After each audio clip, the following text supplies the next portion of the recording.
Hey, hey, happy Friday. Happy Friday. Oh my gosh, I had to think about that for a second. Ooh, it has been a long, long week. Shout out to everybody who's here joining me last minute. Hey, what's going on, Saint Seer? I haven't been live in quite some time. Well, no, I'll take that back. I generally go live. I try to go live every Friday every Monday with my members, but it's been a while since I've gone live with you guys. So, hey, let me know how you guys are doing. Also, real quick, how was my audio? If you guys are having issues with my audio, let me know. Yeah, let me know. Kevin C, what's going on? So good to see you. So good to see you in the building. Yeah, like I said, I feel like I'm a little rusty. It's been a while, but I am excited about today's topic. I this kind of came up last minute because this whole idea came up last minute, some last minute inspiration. But you guys know, by and large, anybody who's been following me for any length of time is aware of the challenge that I've had with respect to interracial dating, and not I mean that, but specifically divesting. The problem that I have, it's not if two people of different ethnicities or different races fall in love. Have no problem with that. I think if two adults are treating each other well, respecting each other's culture and community, no issue whatsoever. And generally, most people don't have a problem with that. But when it comes to divestment, which a lot of times is couched in Black woman empowerment, it's just so incredibly cringe and hypocritical. And so you guys, I've talked about this over my time on the platform. I have a whole playlist dedicated to this divester. I think at one point it was divester disasters. Now it's like interracial love / divester disasters, but it's essentially examining the narrative around interracial relationships versus the reality of what's actually going on. And the challenge that I've had for a very long time is that there's a ton of hypocrisy behind quote unquote divesting. I think there's a lot of blaming, there's a lot of shaming, there's a lot of misandry. Quite frankly, there's also a lot of misogyny or misogynoir. Like there's all these issues that are couched under divestment that's oftentimes promoted as Black woman empowerment. And I'm like, how are you empowering yourself if you don't even believe in recreating yourself? Right. So I think that's been my thing for the last, 2-3 years off and on. And a lot of times I talk about these things and I'll get a ton of pushback. I'll have a lot of ladies coming in the comment section just so mad or upset, like never really actually addressing the point, never actually drilling down to the different challenges that I'm bringing up to the table, but just always like blame shifting, right? It happens all the time. Hey, what's going on, everybody? If you're on the way here, like, share, subscribe on the way in. Like I said, it's been a while since I have done a live. I do lives I try to do a live every week with my members, if nothing else, to touch base and also just to hear what's going on. And then also because I can have more of like a personalized, scenario with my members. But like I said, with the general public, it's kind of hit or miss. It's just as I feel inspired or things like that. But I did want to cover this topic off because I've noticed. Excited to announce my new kids book, Aisha Learns to Love Her Hair. Aisha's hair. I noticed that, as I mentioned, I've gotten a lot of pushback around the reality of what we all know to be true about not only interracial dating, but specifically about divestment. I've got so much pushback on that, and I've gotten so much negative feedback, gotten called all kind of mammies, mules, pygmies, throw it out there. But I was pleasantly surprised to run across a channel and then some other videos from, I think, other individuals in the Black community who are actually pretty much reinforcing what I've been saying for years. And it's interesting because these are just like, just another, I don't know, it's not just like other Black men. I think Black men by and large are kind of fully aware of the whole divesting, all of the propaganda around it, but these are specifically people who are byproducts of divested situations. What may be called the Exoticals, what might be called the Biracials, whatever. These are people who are actually byproducts of that situation. So it's so interesting for me to now hear people who literally grew up in that scenario or literally grew up the product of, women who have been divested, and hearing them essentially repeat back what I've been saying for some time now. And so that's what we're going to talk about, because I think, again, it further reiterates what we all know to be true. But then at a certain point, it's just like, okay, at what point are we going to just be honest with what's going on? And then here's the second thing too I want to mention. I spend a lot of time actually talking about Black love on my platform. I talk about it all the time. But I want to give you guys, let me just for a quick recap, right? Let me guys show you at the top the views that I might get with respect to divesting versus when I'm talking about Black love. Now, for as just like a backstory, I literally just figured out like today that the last week all my videos have been miscategorized. I have no idea why. I don't know what's been going on, but if you guys are watching this, please be sure to hit the notification bell, because my videos that were going out were literally miscategorized, which means that they probably weren't being fed to you. And so my views like the last week or so are not reflective of what they normally are. But in general, I want to give you guys a sense of of how popular a video might be if I am talking about Black love. This one right here, right? I did 2 days ago, only 430 views. That's super low for me. I haven't gotten anything that low in quite some time. 430 views. This is about Black love, right? This is a Black couple who's been married for 49 years. 49 years. They share phenomenal advice about love, relationships, how to stay together. Like, to me, this is the kind of content that we should see. This is the kind of content that I wish was being pushed in my algorithm. Only 430 views after 2 days. Right. I want to give you guys some context here. Now, let me go back to another Divester video that I did. Let's see. This one, the high cost of swirling exposed, 12,000 views. When we talk about divesting, 12,000. This one over here, another one, white man admits he's not attracted to Black women, 14,000 views. 12,000, 14,000. But then we look at this one right here, 5 decades of Black love, only 2,000 views. So some of you guys like to come in my comment section and be like, oh, well, you're so obsessed with divesting. Oh, you're so obsessed with swirling. Is it that I'm really obsessed, or is it that your algorithm is actually showing you what you're interested in? Because trust me, I'm talking about Black love. I'm talking about marriage relationships. I'm showcasing things that I think are empowering to Black men, Black women, those who actually want long-lasting relationships, those who don't want to get caught up in the gender war and are actually interested in trying to figure out how to make things work. I'm showing that. But not everybody is interested in that. And so I wanted to just kind of give you guys a quick recap. Again, as I mentioned, my videos for last week have been miscategorized. And so I'm glad I found that out. But again, if you haven't received some of my content, be sure to hit the notification bell or just go back and see what I posted over the last week. But I'm saying that again, because we're starting to get a sense of what people are actually really interested in. Why is it every single time I'm posting about divesting or swirling, I get 3-4 times the amount of views as if I'm actually talking about Black love? What is that? Is it just the algorithm who's just pushing these things, trying to shove it down people's throat? Or is it that there's a higher interest? You know what I mean? Think about it. Anyways, shout out to Kevin C for the 3 in the super chat or the super sticker, starting things out right. You guys, if you're here, like, share, subscribe. Also be sure to, like I said, show some support to your favorite content creators if you like what I'm doing here. The best way to do so is by Cash App, Venmo, or you can become a channel member for as little as $5, where you get access to lives weekly. I go live weekly with my members. So like I said, you can find me out there. Also Patreon, where I do book reviews. Right now, I'm reviewing the book by Dr. Tia Sloan Johnson. And then, like I said, Cash App and Venmo, that also ensures that your comments are getting read. So, okay. So we're going to look at a few things. What's going on, Dr. Steele? It's so good to see you. So good to see you. So there's 2 different things that I want to review today. One is a biracial male who basically talks about divesting. He is the product of a divested woman. And so he actually talks about his experience growing up under this divested woman and what that was about. And then another one I'm going to share is actually, it's a channel's Exoticals United. I just came across their content, really found out about it when this whole, I guess, Paris Milan beef kind of happened. I guess evidently there was this beef between Paris Milan and Exoticals United, and I think perhaps some other content creators. I'm not sure, but for sure between Paris Milan and Exoticals United. And the whole beef ended in Paris Milan either privatizing her channel or completely deleting it altogether. I'm not really sure. I just know that you can no longer find her channel right now.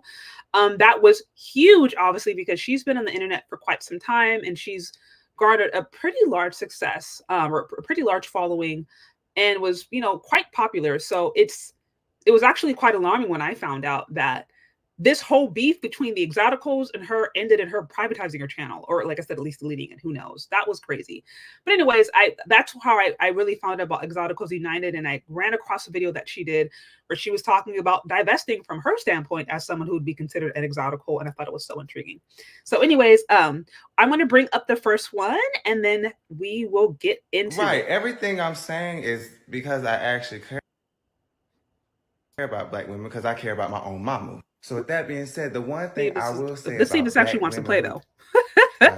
Y'all get into these interracial relationships. What's going on? Sorry, guys. And there's a lot of things y'all don't take out. For instance, like you do know that going into an interracial relationship, you're creating mixed children, and y'all never are truly prepared on how to raise these children. What's going on? Actually, let me try this again. Okay, you guys. So you know him? Okay, yeah, you've seen him before. So he did this really, really interesting video on divesting, which we're going to talk about as soon as I figure out what's going on with this audio. I'm so sorry, guys. That was working just a few minutes ago, and then I share it, and then it starts to act weird. Bear with me. But in the meantime, you know, guys, as we are waiting, and I'm trying to gather that up, I am excited to let you guys know. I know some of you guys made comments on my hair. I am actually going to be, I'm in the process of publishing a book that I created for Black kids about loving their Black hair. So while I am trying to find this video, check out about what I'm working on. Stunning, but she struggles to see its beauty. Or Through what I'm finding out encouragement is and that wisdom none from of the Gamma audio Lily, was working. The Aisha audio wasn't working for that learns either. powerful lessons about self-acceptance. Aisha's journey is a heartwarming tale of family, culture, and confidence. Share her magical journey with your little loved one today. Available for purchase. Sorry, I figured out what I did. I messed it up. That was my fault. Okay, so let me try it again. Let's try that again, you guys. That was completely my fault. Really excited to announce my new kids book, Aisha Learns to Love Her Hair. Aisha's hair is stunning, but she struggles to see its beauty. Through encouragement and wisdom from Gamma Lily, Aisha learns powerful lessons about self-acceptance. Aisha's journey is a heartwarming tale of family, culture, and confidence. Share her magical journey with your little loved one today. Available for purchase. Okay, so more on that, but like I said, I'm working on a little kids book that is going to teach young girls how to love their hair, so they can know how to take care of it. They can know how to what to do with it. They can take pride in it, and so we don't have to continue to believe this lie that in order to feel beautiful about ourselves, we have to buy these wigs and these weaves and these things that are actually quite bad for us. But we can learn how to actually take care of our hair when we're a young girl, so that when you come of age, you're comfortable with your hair. You know what it means. You know what it needs to be healthy. You know what it needs to grow. You know what it needs to get the curl pattern you want. Like, you've actually spent time developing and nurturing your hair. So more to come on that, but I just wanted to give you guys a sneak peek. If you guys are interested, let me know. I know many of you guys may have daughters, granddaughters, nieces, cousins, whatever. And, you know, my goal is to give the younger generation the opportunity to know that they don't have to just do the wigs and weaves if they want. There are other things. Anyway, so that's what I'm working on. Now over here, now this should work. Okay, let's try this again. Some people in the Black community try to force very visibly Okay, let me go back. Okay. Right. Everything I'm saying is because I actually care about Black women, because I care about my own mama. So with that being said, the one thing I will say about Black women who divesting, y'all get into these interracial relationships, and there's a lot of things y'all don't take into account. For instance, like, you do know that going into an interracial relationship, you're creating mixed children. Okay, so real quick.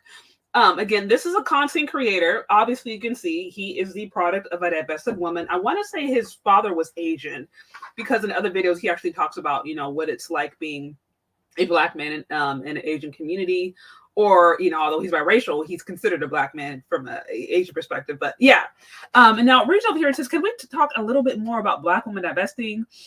Thank you for this video. I know that you are coming from the standpoint of love for Black women, because in the end, it has a greater effect on kids, right? So again, this is the context. A Biracial Man, I actually saw him go viral for some other video when he was talking about, I guess, traveling to Paris and some other issues related to that. But this is him actually sharing from his perspective, right? From his perspective, the product of a divested Black woman, what does actually mean for him, and what it likely means for those kids when you have women with that ideology procreating with other races of men. What does that mean for that child? What message are you giving them about their identity? What are you teaching them about self-love? What is this going to mean as far as their placement within these different communities? So these are all things he's going to touch upon. Okay, let's continue. Y'all never are truly prepared on how to raise these children. I think it's extremely weird how some people in the Black community try to force very visibly non-Black people to claim Blackness. In the same sense, then we turn around, and when there's erasure of us in the media, of monoracial looking Black people in the media, we turn around and we feel a type of way. In one instance, it's, oh, all these mixed girls are taking our image. Can you really hurt me, Effie? Okay, real quick too, because a lot of issues that I've noticed about this whole dark skin versus exotical, dark skin versus biracial, dark skin versus like, all of that, unambiguous Black woman versus multiracial Black woman. Like a lot of that conversation that I've seen centers around attention. Honestly, centers around who's getting the attention in media, who's getting the attention and representation in videos, and maybe different contracts. Now, granted, in different modeling contracts, you see a ton of like really dark skinned women. Like you're talking like Sudanic women from Africa who are like very, very, very chocolate. But I mean, just in general, like in these other places where Black women are being represented in a high class fashion, or they're in these spaces that are desirable, that's really where we see this bickering and this fighting take place, as far as representation, as far as attention, and as far as I think how you're perceived by greater society. And I think, again, that context is so important, because really what it comes down to, from what I've observed, this whole bickering and fighting, colorism, texturism, featureism, and then ultimately I think it really goes down to attention, or seeking attention from the greater system, from the dominant society, aka white people. That's what it really comes down to, in my opinion. It's how do I get the most attention? How do I get the most acceptance in these white societies, in these white circles, and in white culture? And that's really what I see a lot of these arguments be based upon. I did see, it says, okay, see this right here, Dr. Sills. So some Black women have been wearing wigs and weaves because they are ashamed of their natural hair. The funny thing is that they can fix their natural hair so it can look beautiful. Right. That's exactly my point. That's the inspiration behind the book that I'm writing for the little kiddies.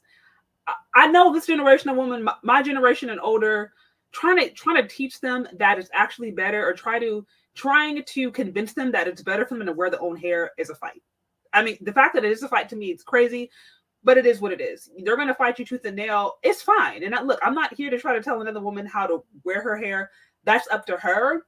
But I do think there is something really special about a woman knowing that she has the ability to wear her hair and still feel beautiful.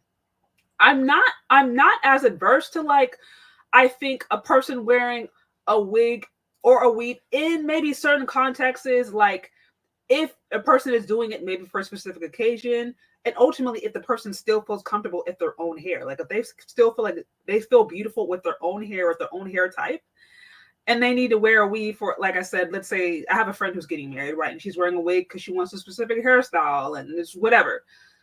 But I'm like, she still feels comfortable with her hair. She wears her hair all the time. Her hair's out. She knows how to take care of it. Like, so she's doing that more of a special occasion. So I don't think there's anything wrong with a woman wearing a wig or a weave for particular occasions if she wants to feel special or whatever. I'm just really against the self-hatred behind it, because if we understand the history behind the hair discrimination, it's real.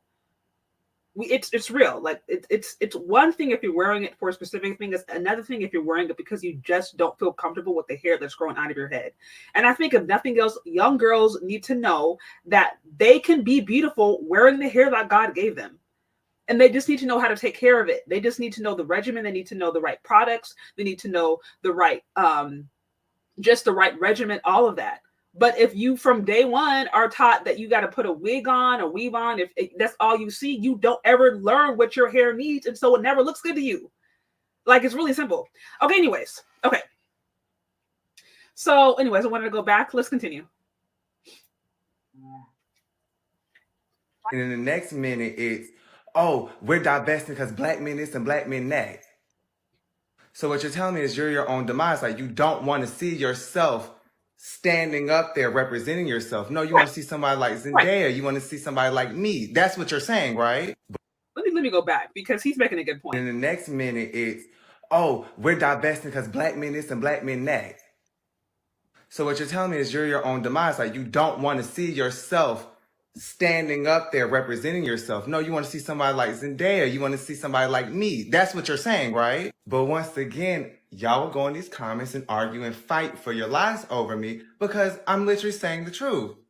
This to me has always been the most hypocritical thing about all of it.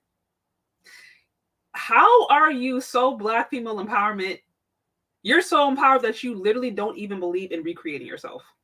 That's always been the most, and really sit up here and talk about dark skin, like specifically dark skinned Black women, promoting dark skinned Black women and supposedly West African features, however you want to put it, but then don't even believe in recreating yourself. That to me has always been the most bananas. And listen, I don't see anything wrong with like promoting dark skin. I think dark skin can be beautiful. Like I really love how diverse Blackness can be represented. I actually love that. I think it's beautiful, but it's just the hypocrisy for me, right? Like, how are you so trying to act all like freaking Malcolm X, Colin Muhammad, but at the end of the day, the result of whatever you're doing is producing a biracial that you complain about.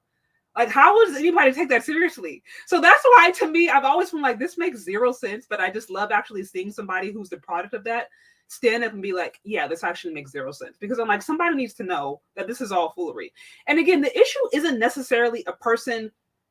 It's not interracial relationships alone. Like that to me isn't the issue, but it's all the self-hating behind it. It's the blame Black men. It's these men don't like us. These men are colorist, futurist, texturist. So therefore I'm going to divest into a group of men who's more colorist and futurist and texturist. Like it just, like there's just no logic to me. The logic is not there. Okay, so we're gonna finish this. We're almost done.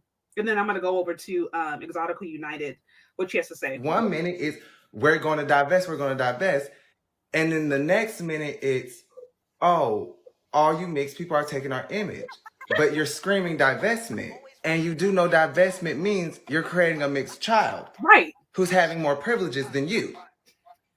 But so it's like you're literally creating the problem that you're complaining about. This is why it's so hard to take it seriously. It's also why it's so crazy to me. I just showed you guys analytics wise why, as ridiculous as this thing is, why it continues to get more traction. And part of me is like, okay, is this like the algorithm? Like, is there like some agenda to push this?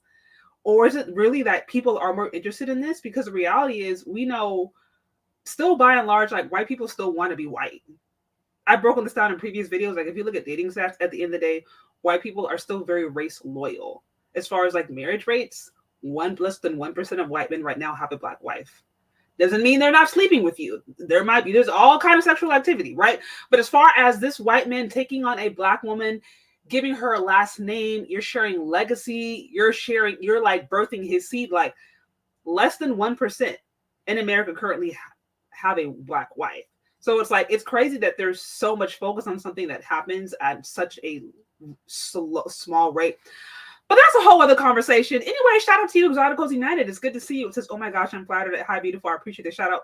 Hey, I literally like just really found out about your channel over this whole, I think Paris, I don't even know what was going on, but it sounds like you and Paris were going back and forth. I just kind of found out about it, and then I ran across the other video that you did that I wanted to share about divestment, and I thought it was hilarious because I'm like, finally somebody out here is saying what I've been saying now for some years and acknowledging it. And the being I think that you, identify as an exotical are likely to be byproduct of divesting, or at least of, people who've gotten together different races, and so you're coming from a different perspective. So yeah, that is the reason I wanted to share this.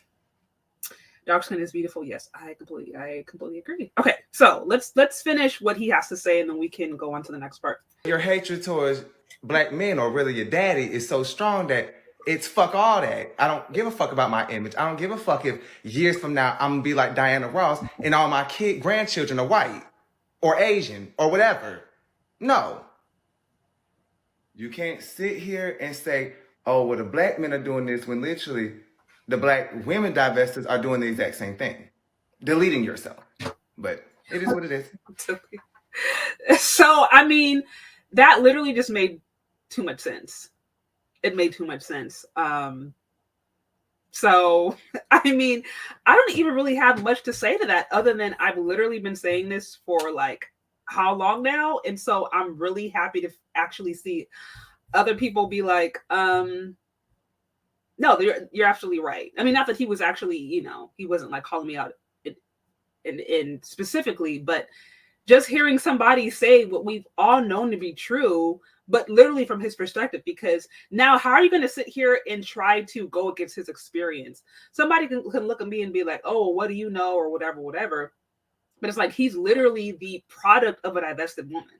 So he grew up under somebody who had that mindset. So it's like, how are you going to go and now try to invalidate him out of his literal experience? Like, you can't do that. So anyways, if you want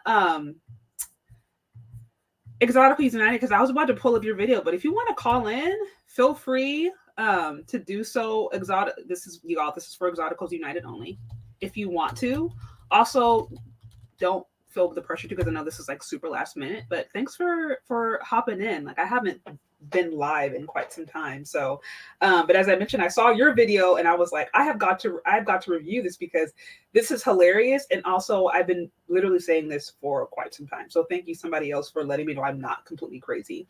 Also, guys, for those of you coming in, like, share, subscribe on the way in. Also, shout out to you, Russell Richardson, for the 20 on the Cash App. I really appreciate you so much. I thank you so much.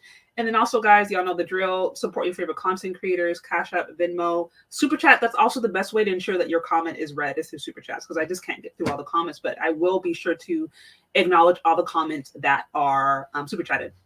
Okay, so you guys got a quick review. That was basically Biracial Man, who was just like, do y'all actually understand how hypocritical it is to sit here and pretend to be about dark-skinned Black women while at the same time going out of her way to not procreate them, but then be mad at Black men who you say are colorist, featurist, texturist, while simultaneously thirsting after groups of men who are more colorist, featurist, and texturist than Black men? Like, none of this makes any sense. None of it makes sense.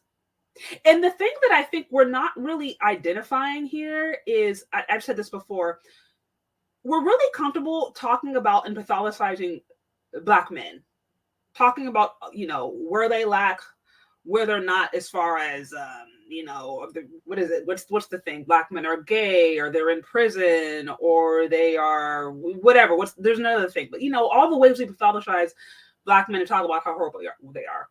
We're really comfortable doing that, but no one wants to sit here and talk about the issues that disproportionately impact Black women. And then more specifically, the impacts of racism or colonization on Black women. We're comfortable calling, you know, Black men all kinds of raccoons, right? Like I think we're comfortable identifying when a Black man is self-hating, and there's words for that. But when it comes to Black women, it's like we completely, we go silent. It's almost like no one wants to talk about that. But I think until we can really address the long-term, I would argue, the long-term impacts of systematic racism and colonization on Black women, until we can address that, then the mindsets that were a result of that system continue. They're passed down. I specifically know of situations where I was told by other Black women highly, incredibly colorist, featurist, texturist things, specifically Black women, not so much Black men, but Black women that I know personally. And I know so many Black women, if you talk to them, who can speak of them, maybe a grandmother or auntie who was making, you know, comments about their hair, or maybe comments about their nose, or doing different things like, oh, well, you want to do this, you want to do that. Like, just the little subtleties that they were said to try to basically tell them that you should try as much as possible to assimilate into this culture by playing down or downplaying your Blackness. This is not, I'm not the only one who's experienced this. So that's what I'm saying, like, an inability to actually address these kind of self-hating ideas that permeate in Black women, inability to address them means they continue. Means they continue unaddressed. And that's why, in my opinion, you can have a movement that actually has quite a bit of traction online, at least. And now it doesn't really lead to any real life results, other than perhaps Black women going and getting themselves in really dangerous situations, and then unfortunately some of them ending up missing. I hate to say that, but so, like, it doesn't result, as far as this divestment movement, like, really driving a huge wave of white men who are now taking on all these Black women in droves and wifing them up and giving them these hypergamous upper middle class life. Like, it's not really doing that. It's just, in my opinion, it's recreating all these ideas that don't really make any sense at all. Okay, so Now let's move on to the next one. It says, shout out to you, Duran. It says, thanks for always speaking the truth. Absolutely. And thank you for the support, you guys. I really appreciate it. I need to get my little soundboard, but I think I do. Let me see my little super chat. Okay, I still got my little super chat. Back on the money. Thank you so much, you guys. For those of you who are showing support, and then for those of you guys who are kind of who are coming in a little late, just kind of bring you guys up to speed. Any of you guys who are newer to my content have known that I've kind of broke down explicitly the problems with divestment, divesting and all that kind of different stuff. I don't have a problem with people, two grown adults who love each other, falling in love from different ethnic backgrounds. I have no problem with that. No problem. Divestment specifically, though, is a hate group. They hate Black men, and they hate oftentimes interracial women or biracial women that they actually recreate. And I think the foundation of that is a deep internalized self-hatred. That's really what I think is at the core. And so I've kind of broken that down because also the danger behind this is that you literally see this idea being pushed on social media and all these different platforms, and there's all these cases of Black women who are getting with these non-Black men, whether it's through dates. I mean, between the Lauren Smith Fields, I think it was the Asian Minor. There's another one. I'm blanking, but there's been, unfortunately, these cases of these young Black women who put themselves in these incredibly precarious situations and end up harmed, end up taken advantage of. And my initial thought is, if that was a Black man, you wouldn't have done it. There is no way you would have put yourself in that kind of scenario. If it was a Black man, you would have had more reservations. You would have had him jump through more hoops. You would have been more cautious. But unfortunately, when you have these spaces who are kind of pushing this fantasy land, like, oh, you're divesting and now you have this great life and all this money and these men are treating you like queens or whatever, then these young impressionable girls who don't know any better, who maybe have their whole own daddy issues, or quite frankly, they just want a different experience, they will literally, they may have one standards for their own Black men because Black men are dusty, but then they go with these non-Black men and just lose all standards, and they can literally put themselves in situations that are actually dangerous and life-threatening. And so that's another reason where I'm just like, hey, not only is this just demented, but there's real-world implications to this. And we've seen other channels, I think Only Logical, I'd have to go back. There was one channel, I think Water Sniper, he had great stuff. I haven't seen him. But yeah, my point is, it's not just that these ideas don't make sense. It's actually that they're dangerous and they're influencing young women to actually make decisions that can be equally as dangerous. And then also, nobody wants to talk about, by the way, while this whole divesting thing is going on, y'all do know that there is a resurgence of white supremacy, right? Y'all do know that as the white population declines, there is a serious concern that certainly white people have that they're losing their country, right? They're losing their space. And so some people are very much kind of holding on to these very traditional values and wanting to go back to things as they were and try to increase a population that is declining. So I'm how with all of this going on right now, there being militant organization that's happening behind certain people who identify maybe as neo-Nazis or who identify as really wanted to make America what it once was. You have that going on, but then Black women are saying, "Oh, we need to divest." And I actually think I literally have a video called "Divesting to White Supremacy" because I'm y'all didn't know that some of y'all standards are so low that she will literally go up there and divest to somebody who's wearing a white robe over his head. But anyway, that's a whole other conversation. So let me bring up the next point. The next point. You said, "Oh my, a blunt girly." Oh my blunt. Oh my gosh. Am I blunt really? Look, I don't want to sit here and lie to nobody. It's just time is just too short for me to sit up here and lie to anyone. So your video, I'm from So Rage. Okay, I don't think I saw that one. Like I said, I'm just now seeing her channel. I actually did a breakdown on femcells. Man, I think it was over a year or two ago when I really saw it take traction. So I'm gonna have to check that out. But yeah, femcells, that's a thing. But real key difference that I've seen between femcells and incels, because I remember reading like different reports on this. Incels are men who they say they really can't have, they like just can't get sex. They can't get women who are interested in them or want to give them sexual attention. Whereas femcells, it's not that they're not getting sexual attention, but a lot of times it's they're not happy with the quality. And from what I saw when I did research, they were saying femcells and incels, they would be, because I'm like, you know, logically you would think, okay, well, why don't the femcells and incels just get together, right? Like logically you would think, oh, maybe they are answer to each other's prayers. But no, they're saying femcells and incels, they beef because incels are like, look, you guys are just too high-minded. Like, we're not getting any interaction. When femcells are saying, oh no, we're just not happy with the interaction we're getting, so therefore we want to be femcells. So it's, yeah, just they're coming from a different vantage point. But anyways, okay, so let's move on to the next one. And then for those of you guys who were coming on, yeah, you said yes to the femcells. Exactly, right. And so that's why they were like not getting along.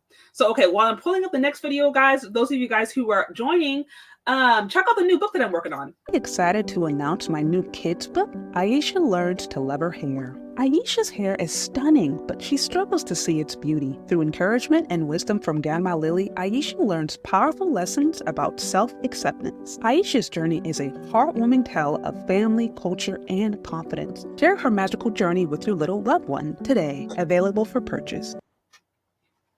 All right. Okay, so now we're on to the next video that I saw. Now I didn't see all of this. Full disclosure. So I'll be finding about some of this now for the first time. But I just saw this and I laughed because I'm like, literally, this is exactly what I've been saying. And so I'm just so happy that someone else finally, like now I don't feel like I'm crazy. Like, I mean, I knew I wasn't crazy before, but sometimes you have moments where you're just like, dang, like, am I the only one out here just seeing the obvious?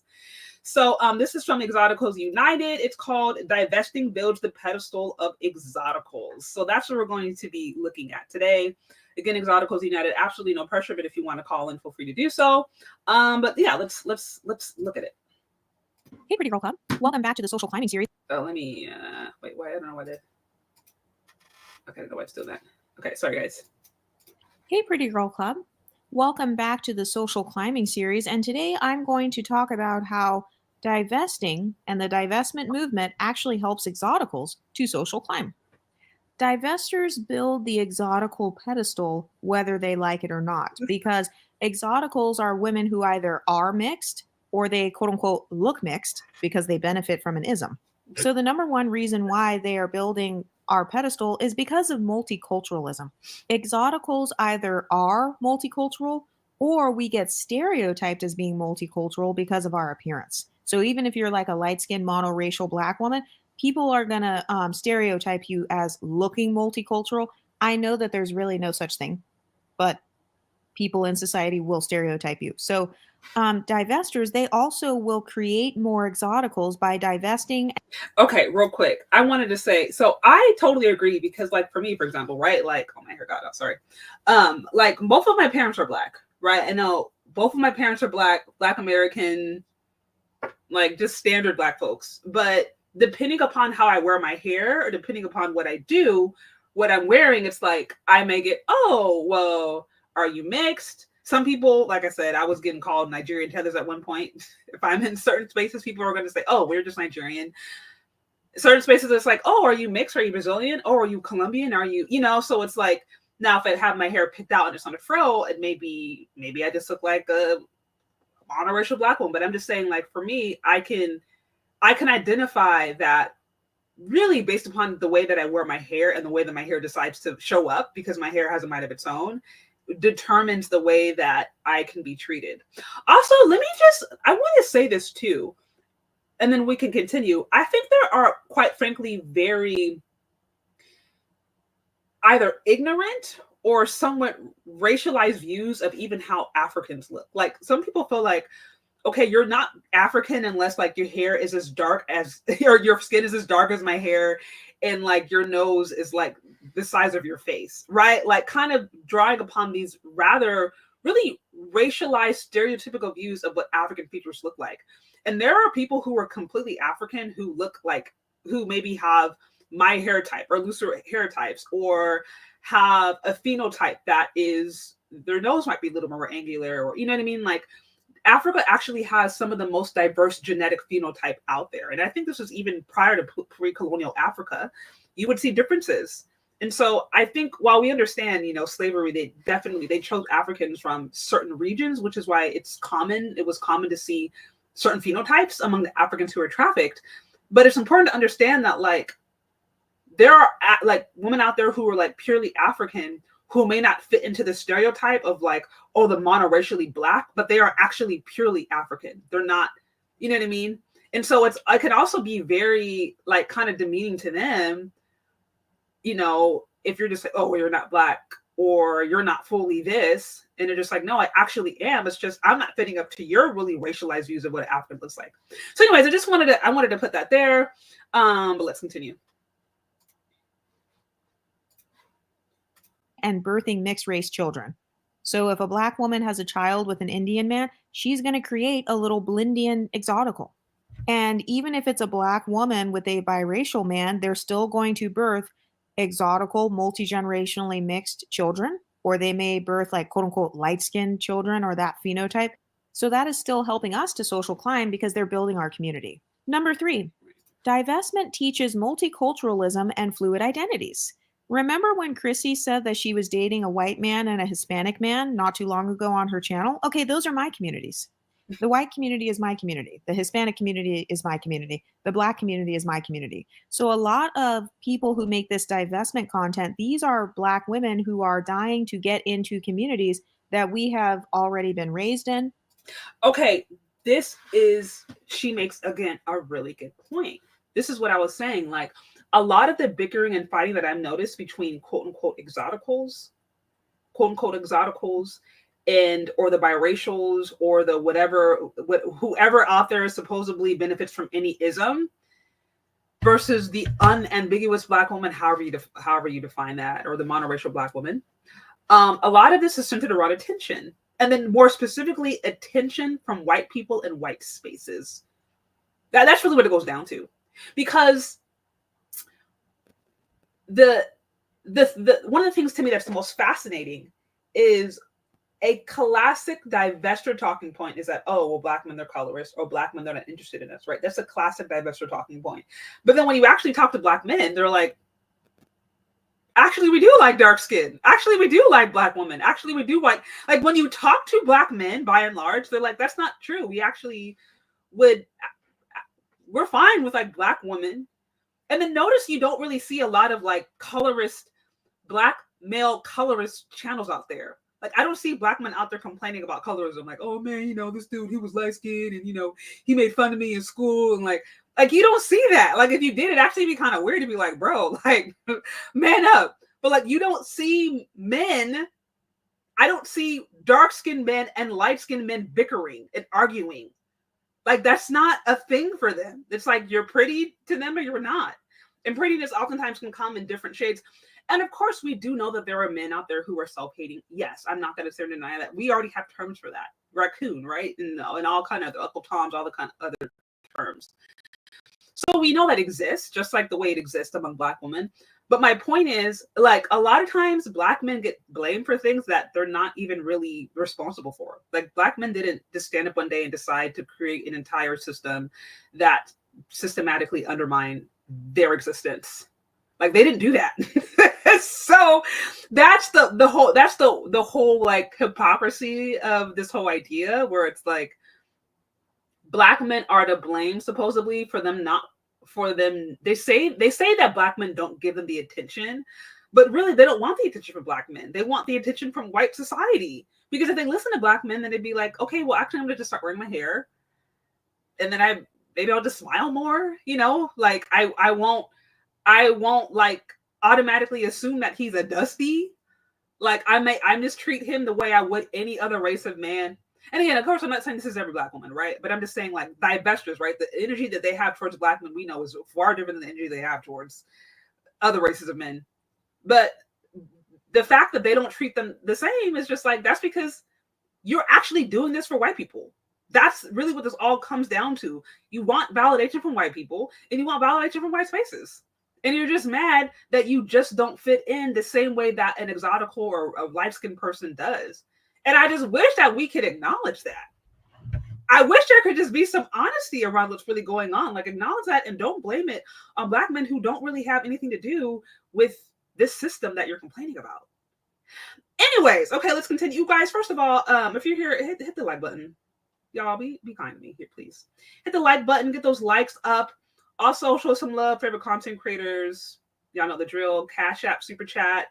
Also, become a channel member because I do lives every week. So if you like this format, I go live every week under channel membership.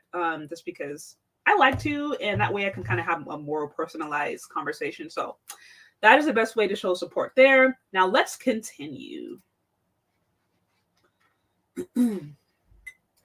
Or they're dying to get into the communities of our immediate family members. So they're still actually giving us social status because divesters, like true divesters who really want to learn multiculturalism, they'd be attracted to channels like ours. Right. Because we actually are multicultural and we promote that. Wait, literally, okay, I'm sorry, I had to stop right there. Literally, do y'all remember when I brought in my friend, or maybe some of you guys who are new to my channel, I brought in a white woman. I mean, she's my friend, right? But I'm just calling her a white woman because, well, she is. About a year ago, and we did a whole conversation on divesting and swirling. Now, I know some people are just like, well, this is completely inappropriate. Why are you letting a white person into Black spaces? And I'm just like, at the end of the day, if you're a Black woman who wants to actually integrate into the white culture, you need to know how to get along with white people. Because you're going to have a white sister-in-law. You're going to have a white mother-in-law. You're going to be around white people. So in my brain, if you really want to divest, like seriously, you would actually listen to white women.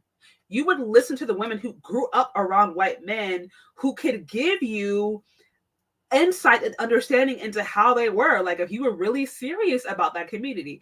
But it's crazy also because a lot of divestors, sometimes they also don't work with white women. You don't work with white women.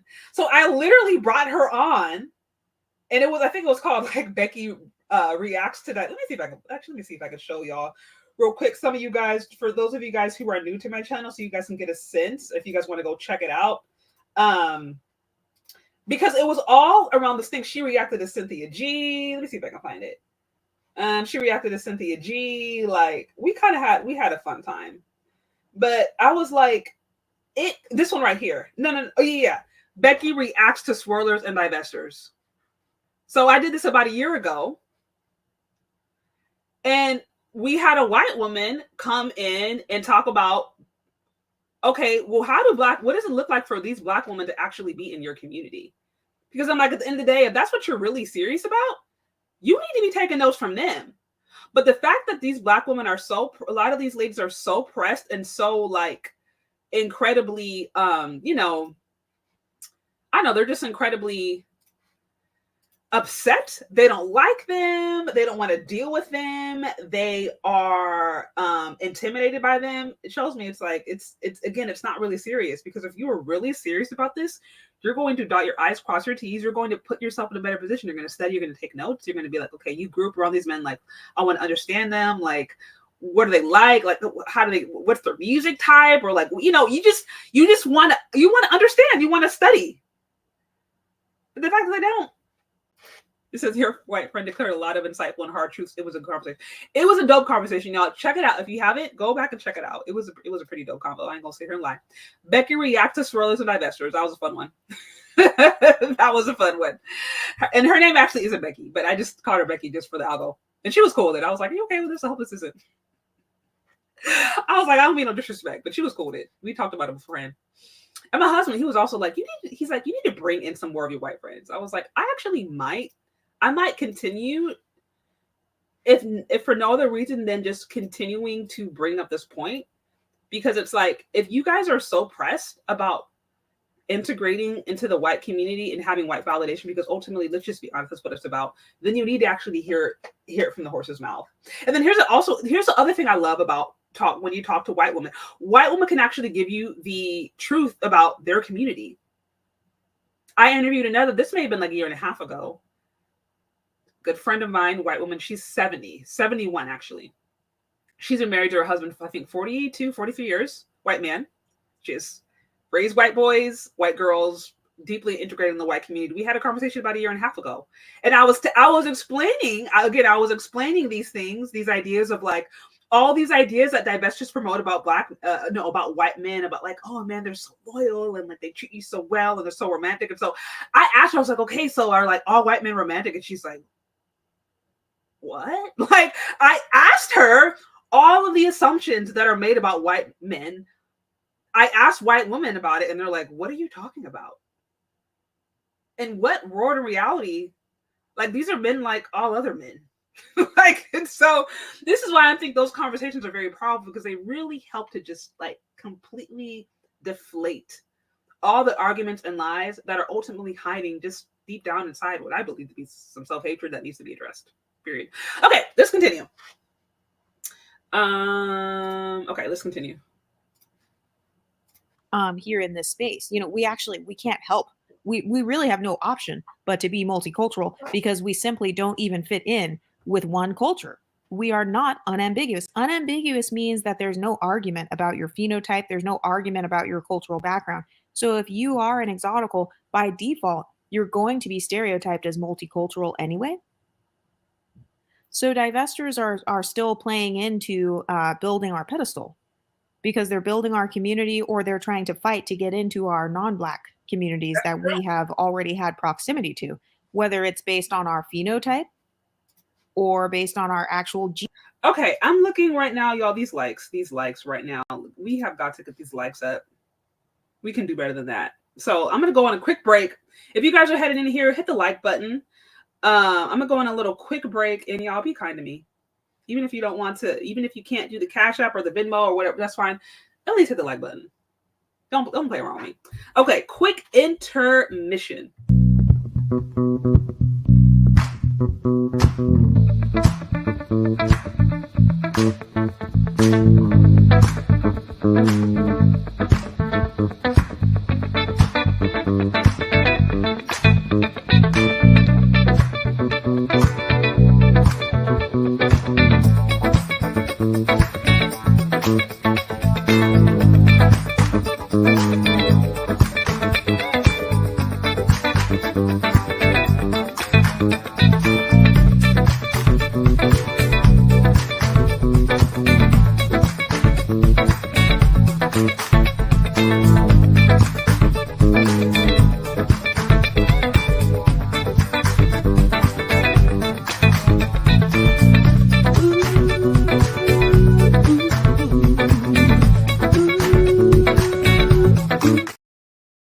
Okay, almost there, guys. Almost there.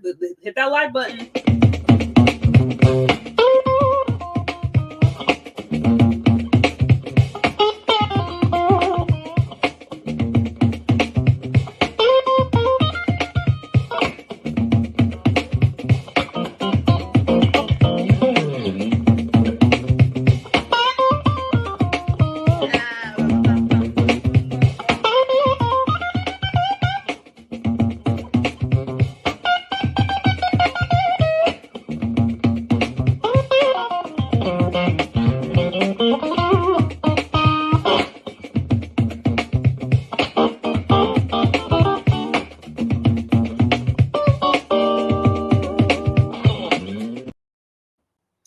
Okay, guys. So let's see where we're at now.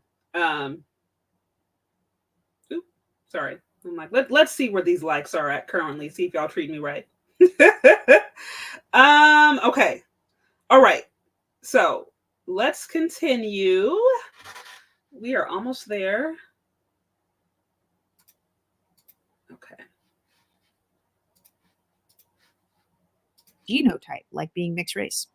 Number 4, every time unambiguous Black women play with ambiguity, they are popularizing ambiguity. So, for example, Indian hair, Peruvian hair, Malaysian hair, type 3 hair in general, if you were born with type 3 hair, your pedestal is being built by unambiguous Black women every single day, because they're literally popularizing your beauty. They're popularizing the hair texture that's already on your head. So it's a form of multiculturalism. So I'm never going to shame unambiguous Black women for wearing weaves, because by them wearing a weave, they are actually participating in multiculturalism. So if you have a quote unquote multicultural hair texture, or a hair texture that is found in multiple cultures, then they are building your pedestal. They're building your social status. I agree. I agree. I mean, I have more to come on hair and Black hair and all of that, because like I said, there's a lot to unpack there. But y'all know how I feel about wigs and weaves. So this is why I have this book coming out. But it's not even, like I said, the wigs and weaves, but it's the narrative behind it. Now, a woman wanting to express herself and have different things, that's fine. But at the end of the day, if you as a Black woman cannot feel beautiful unless you are wearing Malaysian hair, okay, or Brazilian hair or Indian hair or whatever. And not only do you do that, but then you now celebrate other women who come with that aesthetic, then what she's saying is kind of right. Then it's like you're actually putting those women on a pedestal. By nature, like you are basically indirectly saying these Malaysian women are more beautiful because I have to wear their hair to feel beautiful. Or these Indian women who can grow this hair, they're more beautiful. Or these Brazilian women, like you, without words, you are showing by your actions that their hair, that their crown is more glorious than your crown. That's what you're saying. So you are essentially, in that way, yeah, you are pedestalizing him. You are by your actions making them the beauty standard. And that's what I think. It's like, I don't know if women are like, if they're just not thinking about this, or if they just refuse to think about it, or if it's just like some deep denial or gaslighting. I don't know. But this is where I'm like, I actually totally agree on this one. Okay. Every time somebody plays with their ambiguity and they look like your phenotype, they are popularizing your phenotype. This is why some unambiguous Black women will say things like, oh, I'm not going to wear contacts. I'm only going to wear my natural hair. They're saying that because they're doing it as a humbling tactic to exoticals, or they think they are, because they're like, oh, I don't want any exotical woman to think that I want to look like her. Well, that's fine. I mean, society as a whole, not only is society going to look like me in the future, but most of the unambiguous community tries to look like an exotical every single day. So divesting and multiculturalism in general is by default building the pedestal of exoticals. So it would be smarter for them to just simply learn from us, but I mean, that's none of my business, whatever. Number 5. I think I'm on number 5. Trickle down privilege. So a lot of divestors are hoping to get a piece of white privilege by having proximity to whiteness. So if, again, like I said, I mean, that you couldn't be any more clear there. That's what I'm saying. This is all a pecking order, and under this current white dominated society, right? Based upon Eurocentric features, which at the end of the day, a society created by white people are, of course, they're going to uphold themselves as the beauty standard. Like that, duh. I've talked about this in previous videos. This goes without saying. That doesn't mean in smaller size societies and minorities that they don't have their own unique beauty standards. And this is the tricky thing about African Americans, right? This is a tricky thing about Black America. Like our experience is unlike any other experience here, right? Because we came over, and then a lot of our cultural identity was stripped from us.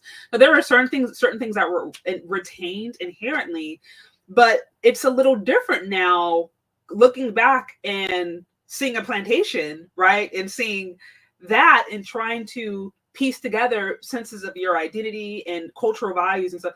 That's different than someone who maybe is coming over from China or India, and they are connected to their own cultural values with respect to their beauty standards and, their experience. I mean, although I do know India and China also experienced colonization, but I'm just saying you guys understand how there's a larger, there's the larger system that by and large dominates beauty standards. But even within that system, cultures are still kind of able to maintain their own cultural values if it's strong and intact.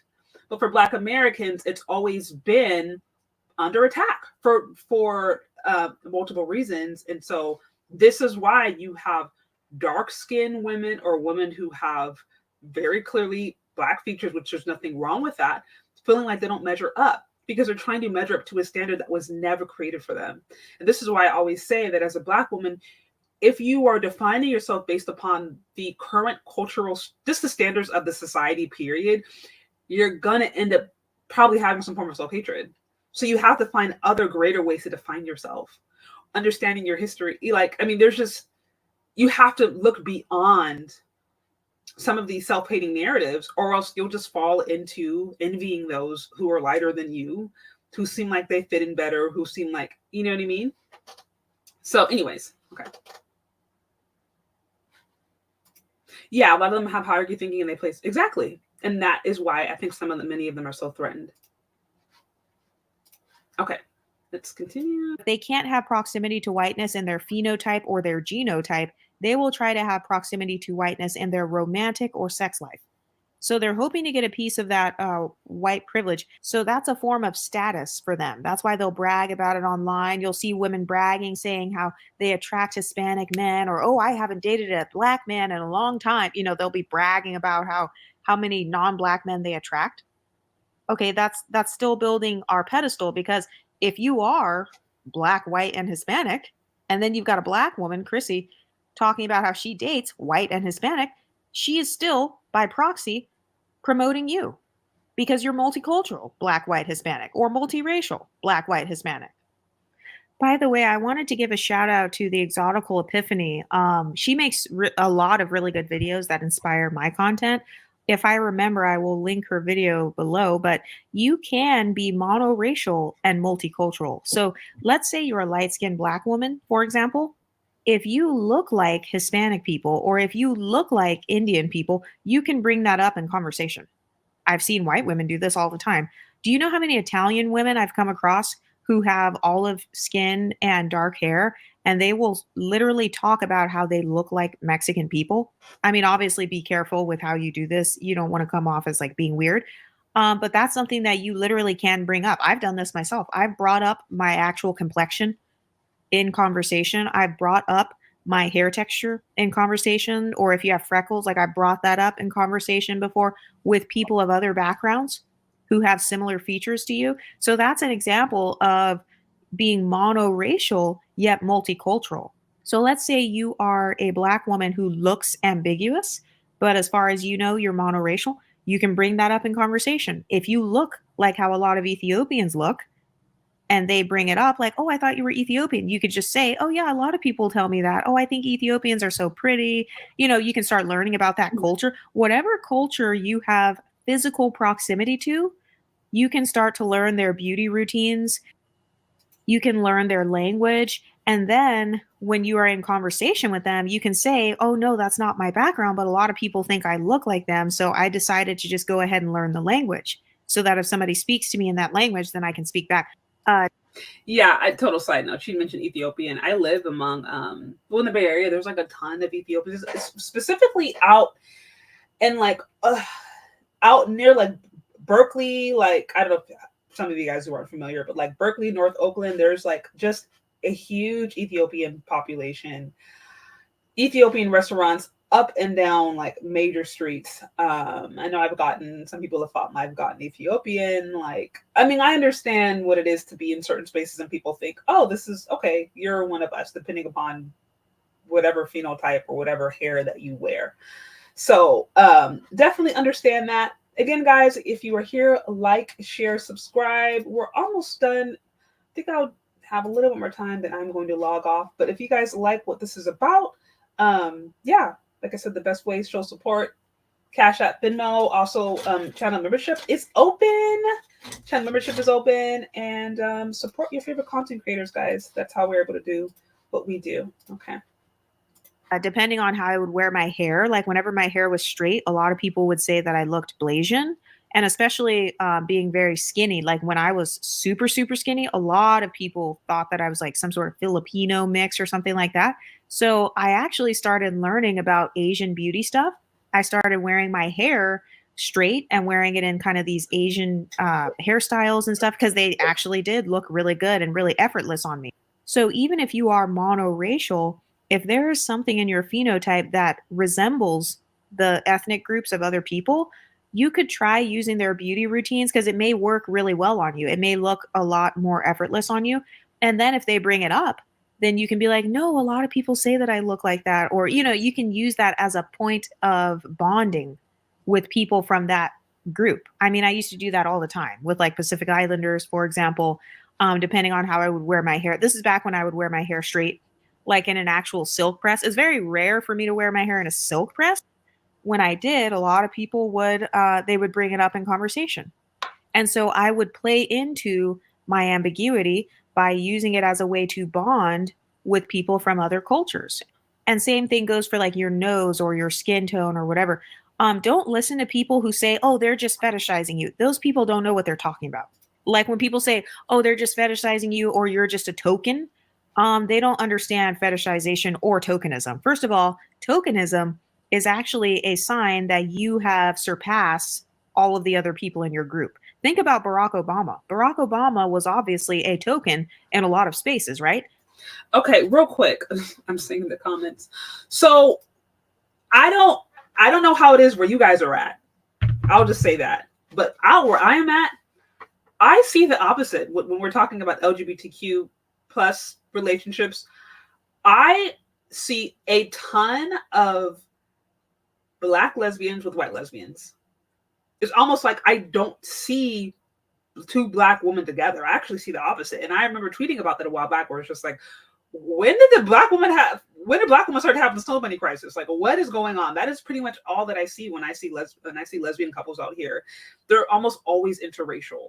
So I feel like it's kind of the opposite. And maybe I don't know, maybe it depends upon the space. And then even if you're thinking about, I don't even know how you would classify it, but like if you're seeing a man, an individual with a trans individual, usually I'm seeing trans women. And if it's a Black trans woman, it's pretty much always a white man. Well, and I could say my husband has noticed more of this. You see a lot of this in downtown Oakland specifically, but it's like when it's been trans relationships, it's usually a Black trans woman and with a white guy who like a very kind of like standard, like classical American looking white guy. Like not anyone who seems like very flamboyant or anything, but like a very standard operating procedure. You would think you'd see him in like corporate, or he seems very tech, you know what I mean? Like a typical white guy with like a trans Black woman. That's what I'm seeing. Now I understand the San Francisco Bay Area is very much its own thing, right? So I don't want to, it's its own like bubble of a bubble, but I just wanted to reiterate it. Shout out to you, Demetrius, for being here. And also, I mean, shout out to you for being a member for 25 months. Like I said, that I really appreciate you. It's like, if people like you, my members, really help make it such a big difference, and just let me know that what I'm doing is helping, is making a difference. So I really appreciate you. Shout out to you, Game Jam at 58. It's so good to see you. I haven't seen you in a chat in quite some time, but I also know I haven't done a live on like general in some time, but it's so good to see you. Thank you for being here. Yeah, I appreciate you guys. Appreciate the support and all of that. Okay, so for those of you guys who are hopping on a little late, bring you up to speed, you guys can always go back and obviously do the replay. But we've basically just been looking at divesting. We've been looking at exoticals, and we've just specifically have been looking at how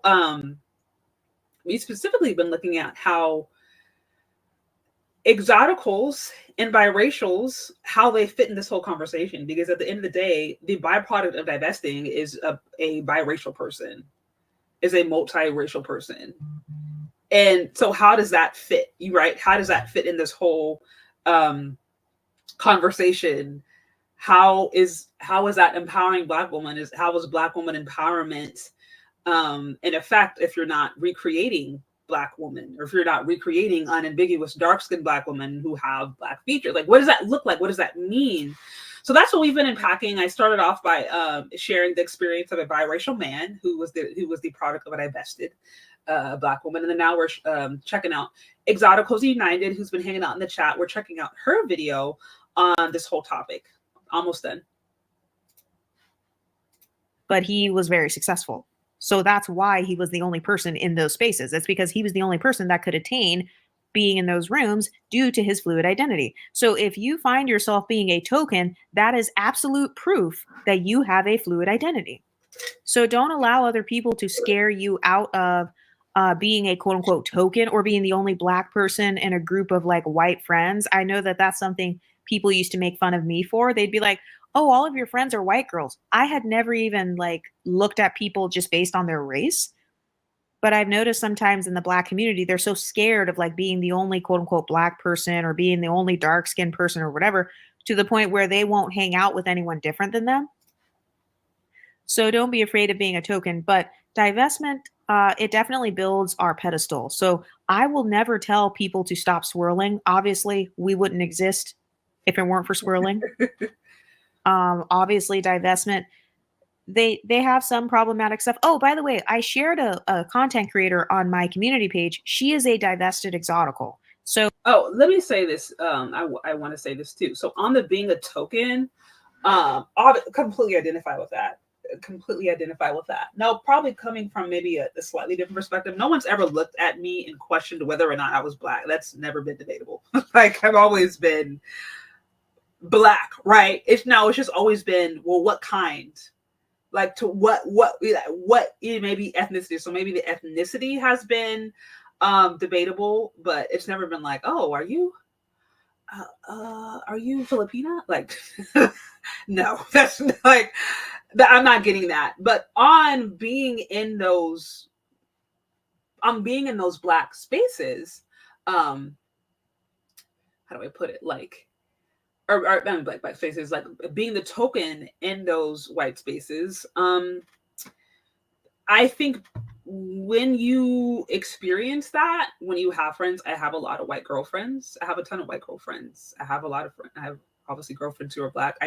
All of my sisters, I grew up with all Black women. Obviously, I don't have any brothers.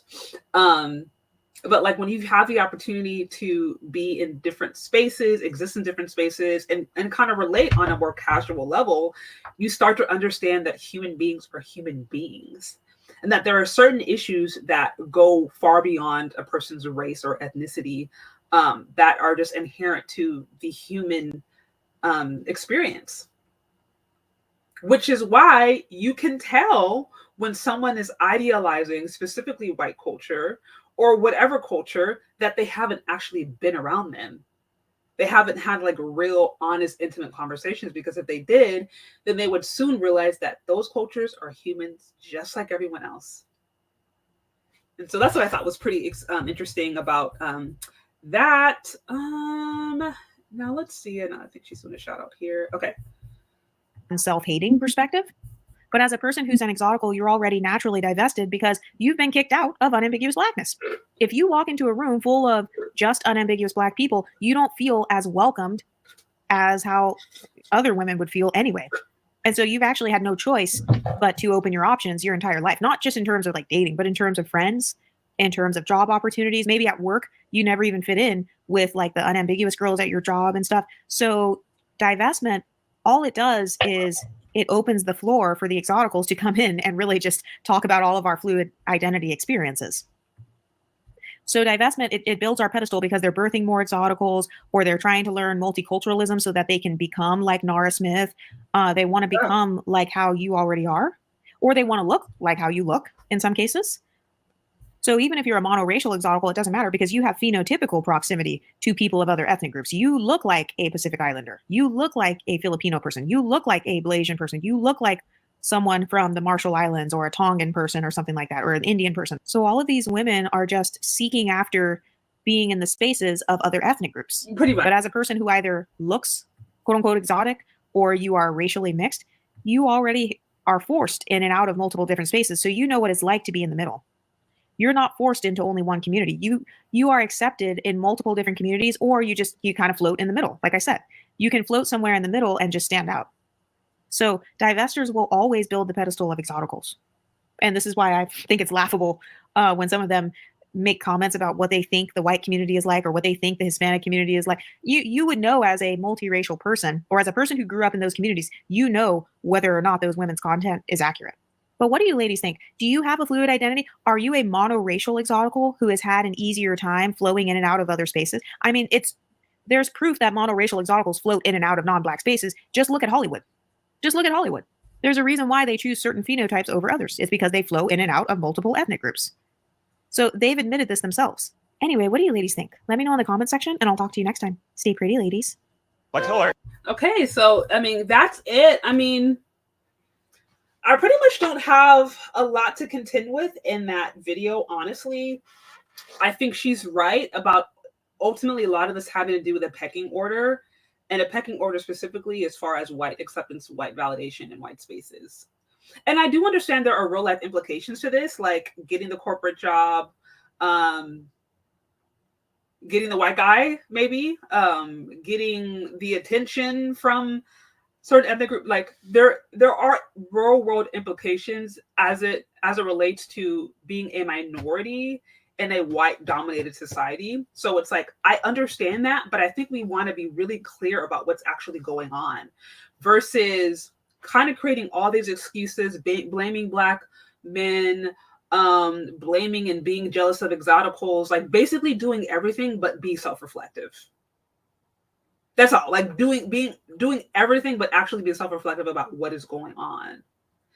I have always asserted that I mean, obviously I love Blackness in all of its varieties. This is why I have my channel. That's why I did my video a few days ago where I was just, reinforcing like, hey, whether you're a Black American or you identify as African American or ADOS or FBA, like I think the Biracial Man there, he identifies, well, I don't know if he's ever said FBA, but he very much identifies as like being a Black American, although he's partially Asian, so it's like, whatever you identify with, for me, it's fine because I'm here to really celebrate all the varieties and all the cultural expressions of Blackness. That's what I like to do. That's what I like to learn about. But I think, having a conversation about, well, what does it look like? What does it look like? What's the solution to colorism, featureism, texturism? What does it mean to be a dark-skinned Black woman with unambiguous features, whatever that means, and still feel just as accepted and feel confident in actually being who you are versus feeling like you have to spend your entire world trying to fit into a white system. So that's certainly a larger conversation because now you're really dealing with nation building and you're dealing with what you identify with nation-wise, honestly, your politics. If you feel tied completely to Americanism or if you feel tied to maybe more of your African ancestry. So there's a lot behind that, but I do think it really comes down to, what would be the remedy for this? What would it mean for a dark-skinned Black woman to grow up and feel just as accepted? I want to also say this too, though. I do think the exotical biracial conversation, while it's connected to pretty privilege, the underline to all of this is pretty privilege. Because I know dark-skinned women out there who are unambiguously Black, who are gorgeous and have never had issues with men. And so sometimes the colorism, featureism, texturism conversation has a way of kind of, I guess, overlooking the quote unquote uglyism conversation. And I don't, I don't know how to say that in a way that doesn't come offensive, right? Because like I'm not here to sit here and judge somebody's looks, but I do understand that in society there are certain features that are considered more, agreeable to the eye, easy to look at, and there's some that are not. And the thing is, to assume that every single dark-skinned woman is not beautiful is to pretty much overlook the majority of like Black models today, because there's like high fashion models that are as dark as my hair that are unambiguously Black coming from Africa. I think Sudan, they get a lot from Sudan. What's another one? Is it Senegal? Like the very tall, like very dark skin, very lean, gorgeous, absolutely gorgeous. So I remember dark skinned women that I grew up with in my school who were gorgeous, who were incredibly confident in who they were, who were actually very connected to their culture. And they had no issues with men. They had no issues getting male attention. And so how much is this colorism, texturism, featureism connected to this whole uncomfortable conversation of uglyism? Because just because you're light skinned may not necessarily mean that you're considered beautiful. And just because you're darker skinned and unambiguously Black doesn't mean that you're considered ugly. Like I said, there are gorgeous dark skinned women out there who are like on covers of magazines or who are modeling, right? So I think that's also the question here that we're not really talking about, or we're not willing to address, the elephant in the room. And like I said, I'm not here to sit here and judge another woman's looks. I'm not a lesbian, so I'm not gonna, I'm not gonna sit here and rate her. But I'm just saying, like, I think we can all be honest that there are some features that are considered beautiful and some that are not.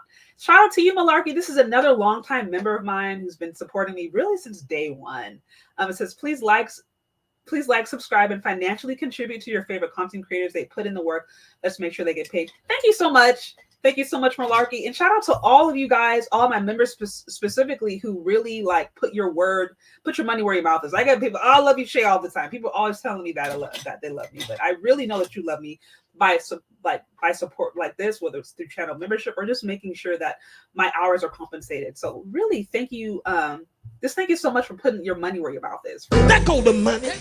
That go the money. That go the money. That mother money. Money come. That money come. That go the money. That go the money. That go the money. That go the money. Yes, so that's why you talk about isms. Yep. Isms, prettyism, uglyism, lightism. I mean, it got to me, the conversation got so silly where I'm just like, they're looking at women who are like straight, 100% straight, like unambiguously black, like 100% African, being like, oh, well, she has white features.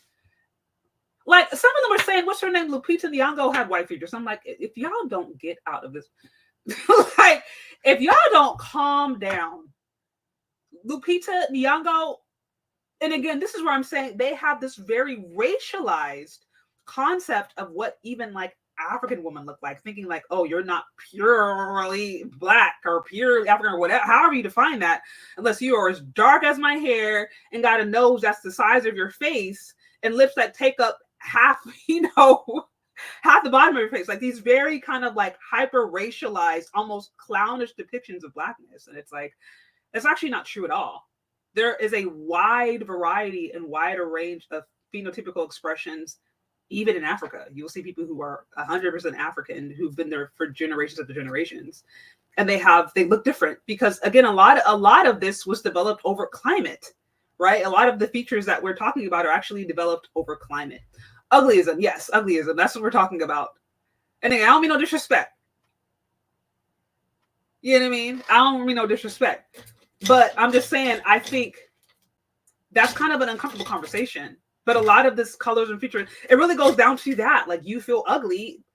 But I'm like, there are dark-skinned women out there who are actually beautiful. And I know dark-skinned women out there who are confident in their beauty and do not have zero issues getting men. But like I said, that's where we have to ask ourselves, well, what are you seeking validation from? Who are you trying to get your validation from? And who is it that you're trying to please? Who is it that you're trying to ultimately get to tell you how valuable you are? You're not going to get that from a society that didn't even see you as human for like the first couple hundred years of its history. You know what I mean? You're just not. It's just not happening. And so I'm always a supporter of, let's be honest about what's really driving us, ladies. Let's be honest. If you don't feel like you are as valuable because of the color of your skin or because of your hair texture, of your features, like, the way to even move beyond that is to first really be in acknowledgement of that and be in full acceptance of it. Because the thing is, you don't have to stay there. Like, there is a world that exists in which you are in acceptance of who God created you to be, and you love it and you value it, and you recognize that God didn't make any mistakes and that he brought you here for a purpose that only you can fulfill. But if you spend your whole life hating what God created and never coming into agreement with God's purpose for your life and never accepting that and never just walking in that, then it's like you're a walking contradiction. And we see that all the time. So that's why I'm like, if you feel that way, if you can at least accept that, then you can start really on a path towards kind of maybe unlearning some things and then coming to truth about who you really are, who God created you to be. What's your real purpose? How do you actually truly define yourself as a woman? What are the values that you can take on that are far beyond how you look? Because like I said, you may look good, pretty today. Maybe Nara Smith today is a hot new thing. And then 5 years from now it's going to be somebody else. So it's like, it can't all just be based upon what you look. There has to be something deeper. That's why I spend a lot of time talking about my own spiritual journey and letting that be the foundation of everything, because that's the one thing that lasts, that is truly the one thing that lasts. So I said, yeah, right. The dark skin black men are out there, something like that. They hide behind them. I'm telling you, I have some beautiful dark skin friends out here who are married to their husbands, their black husbands, living very well with their dark skin black husbands, their nice rings, their nice houses, their nice whatever, and doing okay. I've never once heard them complain about colorism, featurism, texturism. Got the blackest, kinkiest hair out there, got the blackest features, and they're beautiful. And they're unambiguously black, and they're gorgeous, and they're with lovely black men, and they have lovely black lives. So I'm saying, it's like, who are you really trying to get validation from? If you're now trying to get validation from a group of men who have historically said, like, we actually don't want you because we want to preserve our bloodline, and to preserve our bloodline, we need to keep black or African blood out, then you're not gonna like yourself. You know what I mean? Like, if that's what you're constantly seeking validation from. But if you don't center your life around whiteness and white identity, and your acceptance about who God created you to be, and you allow God to define who you are, and then also understand your own history and understand your own cultural experience, then you find that there's actually a place for you where you fit in, and you're perfectly fine, and you're not pressed by an exotical being an exotical. Because they're like, well, you're beautiful, and I'm exactly who I need to be. You know what I mean?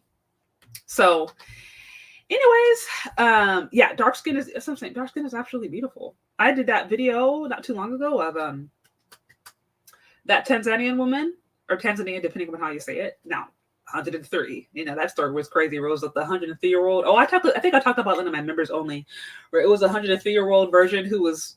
It was another divest. It was like low key another divested disaster, right? I don't know if it was low key. She falls in love with this white man when she's really, really young. Dude ghosts her, leaves without saying anything, and she waits her whole life waiting for him to return. 103 still waiting. Crazy story. Now, for her to be 103, she looked great. That's what I'm saying. Black don't crack. For her to be 103, and she was still moving around there very well. But the story was just like, wow, the things that people will do sometimes for what they believe is a better opportunity. And she was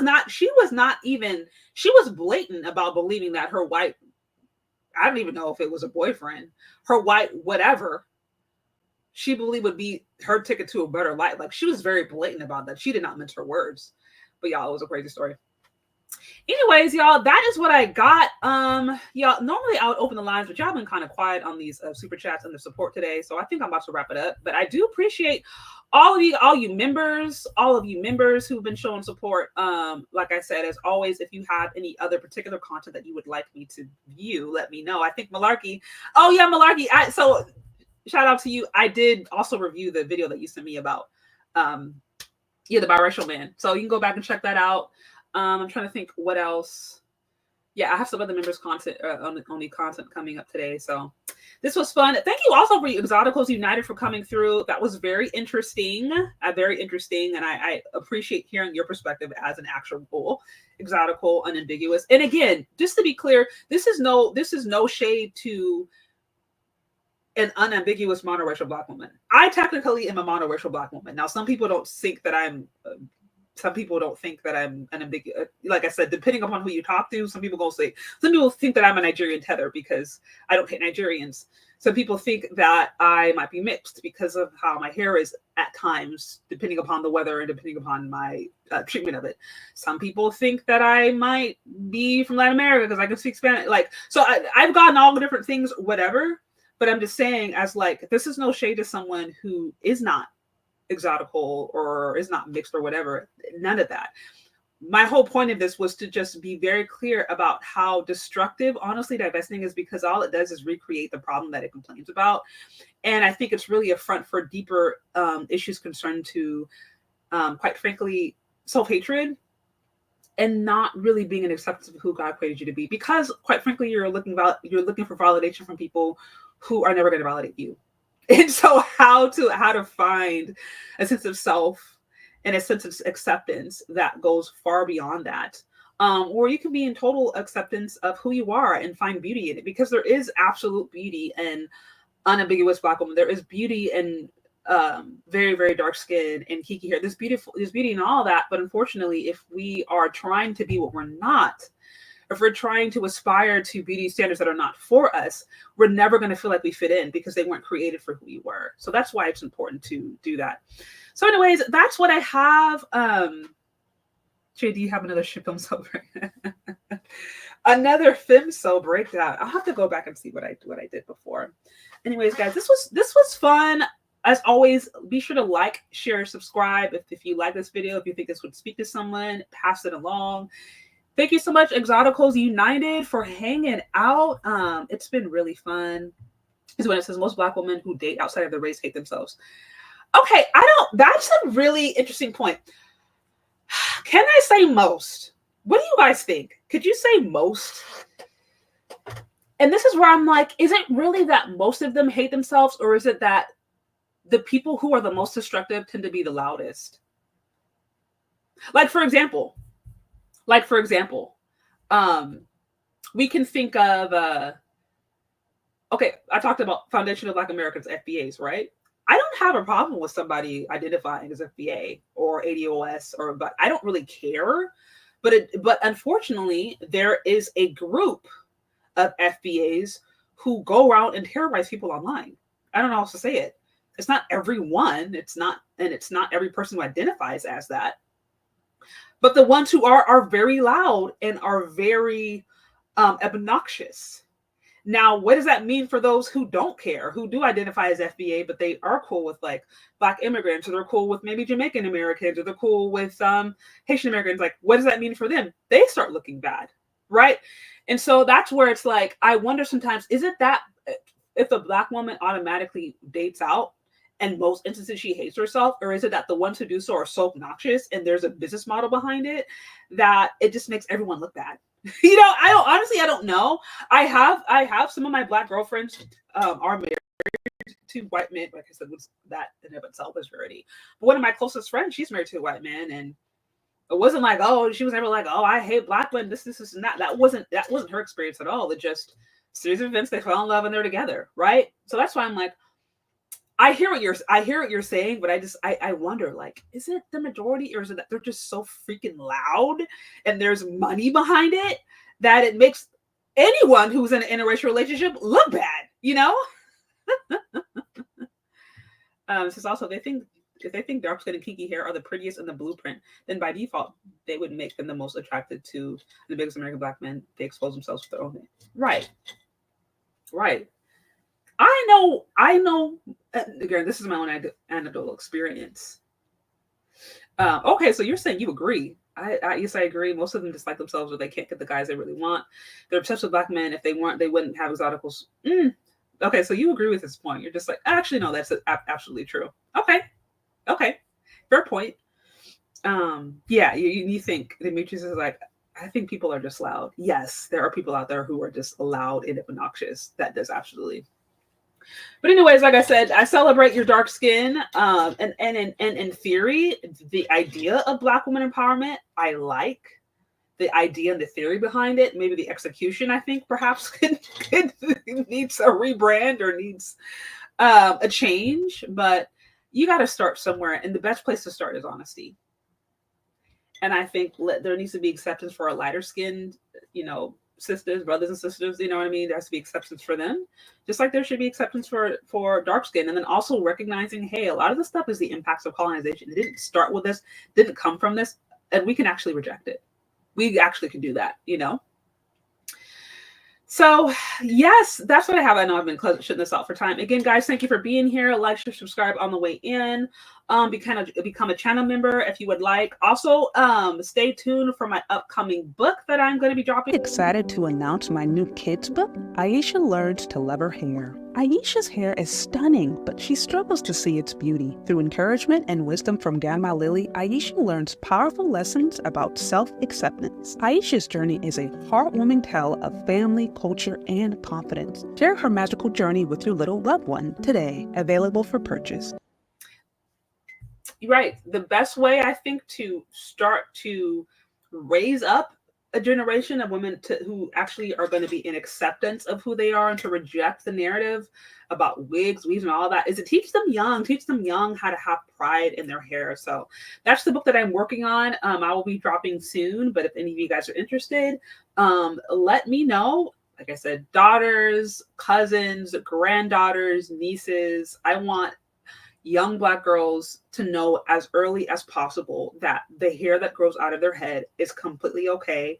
All they have to do is learn how to take care of it, and then it'll eventually start taking care of them.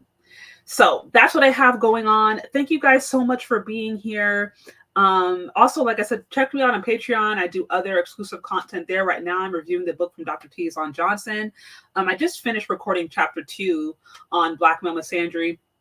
Really interesting book. So if you guys are more of like bookies or like to have really thought-provoking conversations, check me out on Patreon. We do some good stuff there.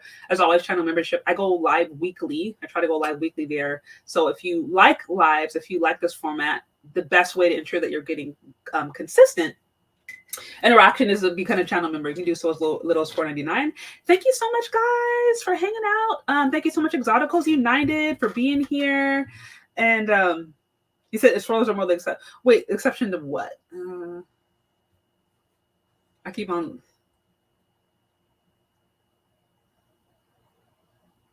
Oh yeah, for sure. That's what I said before. Also, guys, for those of you guys who are just joining, there was some weird stuff going on with my videos this week where my videos were, the last week or so, my videos have been miscategorized. I don't even know how this happened. It's whatever. I fixed it, but I'm saying be sure to hit the notification bell so that you know anytime I drop a video. Or just go back and check out the videos that I've done over the last week because you likely didn't see it in your feed. I don't know what was going on. And then also, if you guys just kind of want to check out something, I want you guys to look at every Black love video that I've done and compare that to every video that I've done related to divesting and swirling. And I want you to see what gets more traction and why. That's just homework. Leave out with some homework. Okay, guys, thank you so much for hanging out. Hit me up on Cash App, Super Chat. Let me know if you like this. And we will talk later, okay, guys? Bye.